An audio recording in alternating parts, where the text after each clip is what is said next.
ভোটের আগে তৃণমূল কংগ্রেসে বড় সড় ভাঙন। একাধিক কর্মী সমর্থক দল ছেড়ে যোগ দিলেন ইন্ডিয়ান সেকুলার ফ্রন্ট বা আইএসএফ এ। রাজনৈতিক মহলে ইতিমধ্যে এই ঘটনাকে ঘিরে শুরু হয়েছে তীব্র চর্চা। সূত্রের খবর, দীর্ঘদিন তৃণমূলের সঙ্গে যুক্ত থাকা এই কর্মীরা হঠাৎ করেই দলবদলের সিদ্ধান্ত নেয়।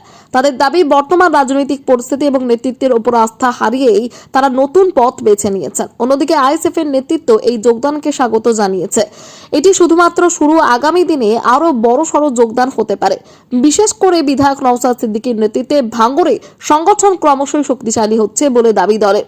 রাজনৈতিক বিশ্লেষকদের মতে, ভোটের ঠিক আগে এই ধরনের ভাঙন তৃণমূলের জন্য বড় ধাক্কা হতে পারে এবং নির্বাচনের সমীকরণে বড় পরিবর্তন আনতে পারে। এখন বড় প্রশ্ন, এই ভাঙনের প্রভাব কি পড়বে ভোট বাক্সে? আইএসএফ কি আরো শক্তিশালী হয়ে উঠবে ভাঙড়ে? সব আপডেট পেতে আমাদের সঙ্গে থাকুন। ধন্যবাদ। আমাদের নেতৃত্বের হাত থেকে ঠান্ডা করে দিচ্ছে, সেই 10 জনকে আমি পরিচয় করিয়ে দিই। আমি 11 জন বলবো না, সামনে আছে 10 জন সামনে আসুন। তো কারণ একজনকে লাগে হাত ধরিয়ে ভয় দেখি একজন হাতে ঠান্ডা করে দিয়ে বলে হাজার হাজার লোক। এখানে 10 জনই আছে স্টেজে। আমি বলতে পারতাম এখানে 10 জন আর নিচে 50 জন। মিথ্যা আশ্রয় নিয়ে আমি রাজনীতি করি না, আর করবো না। আপনাকে বড় পড়ে যাবে, ভালো আছো না? ঠান্ডা কাটে দাও, ওই আমার ঠান্ডা দাও। বাচ্চাটাকে তুলছে না, বাচ্চাদের মা পরে বাচ্চাটাকে ডাকবে, একটু বাচ্চাটাকে ছবিটা হয়ে যায়।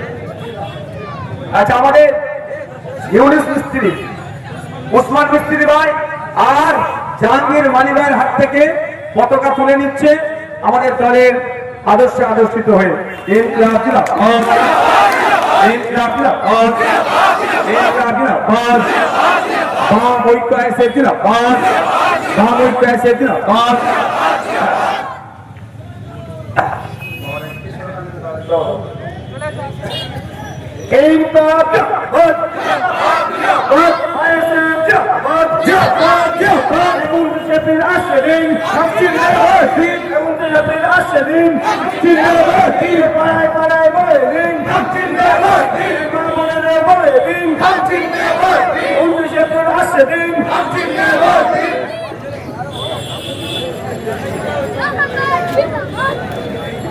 মমতাকে বলে দিন, দিল্লি গিয়ে ভোট দিন। মমতাকে বলে দিন, দিল্লি গিয়ে ভোট দিন। টিএমসি দালালদের বলে দিন, দিল্লি গিয়ে ভোট দিন।